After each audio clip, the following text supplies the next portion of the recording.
اگلے مقرر کی حیثیت سے میں دعوت دے رہا ہوں جامعہ رحمانی کے متعلم محمد عابد رحمانی کو۔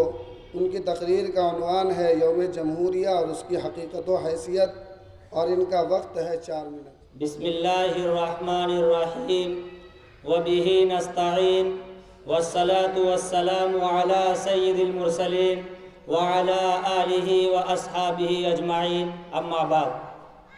حضرات، اساتذہ کرام اور عزیز ساتھیوں، آزادی انسان کا بنیادی حق ہے، مگر استعماری قوتوں نے یہ حق ہم ہندوستانیوں سے چھین لیا تھا۔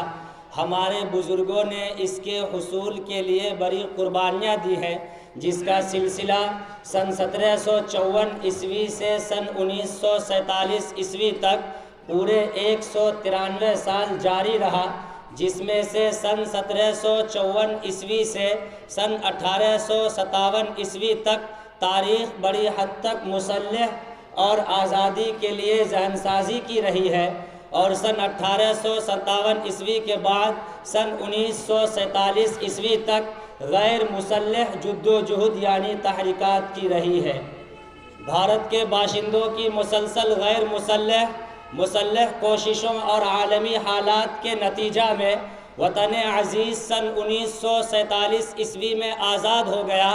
آزادی کی یہ پوری تاریخ بڑی اہم اور بے حد قیمتی ہے، اور اس لائق ہے کہ اس سے واقفیت حاصل کی جائے، اس کی تفصیل پڑھی اور سنی جائے، اور اسے اپنے حافظہ کی امانت بنایا جائے۔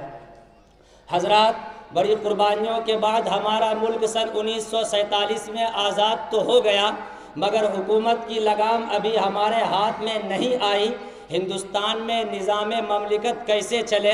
ہمارے بزرگوں نے جب دستور تیار کر دیا اور اس کا نفاذ عمل میں آ گیا تو حکومت کی باغ ڈور ہم ہندوستانیوں کے ہاتھ میں آئی۔ 26 جنوری سن 1950 عیسوی کو آج ہی کے دن یہ دستور نافذ العمل ہوا، اس لیے حقیقی آزادی ہندوستانیوں کو آج کے دن سے ملی اور ہندوستان ایک جمہوری ملک بنا۔ حضرات، یہ جمہوریت ہمارے لیے بڑی نعمت ہے۔ ہم اس میں پوری آزادی کے ساتھ اپنے دین اور مذہب پر عمل کرتے ہیں، اپنے کلچر اور روایات کی حفاظت کرتے ہیں، اپنی پسند کے ادارے قائم کرتے ہیں۔ ہمیں کھانے پینے، رہنے سہنے، بولنے لکھنے کی آزادی دستور ہند سے ملی ہوئی ہے، اور ہم کو دستور نے برابر کا شہری مانا ہے۔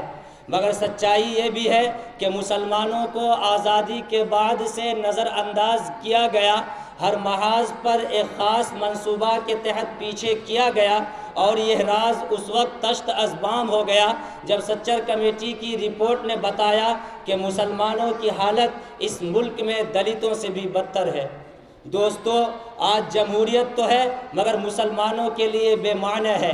انگریزوں سے آزاد تو ہے مگر غلامی کی زنجیریں پاؤں میں مسلمانوں کے آج بھی موجود ہے۔ ضرورت ہے کہ اصلی جمہوریت قائم کیا جائے اور دستور نے جس کا جو حق دیا ہے اسے اس کا پورا حق ملے۔ ربنا تقبل منا انک انت السمیع العلیم۔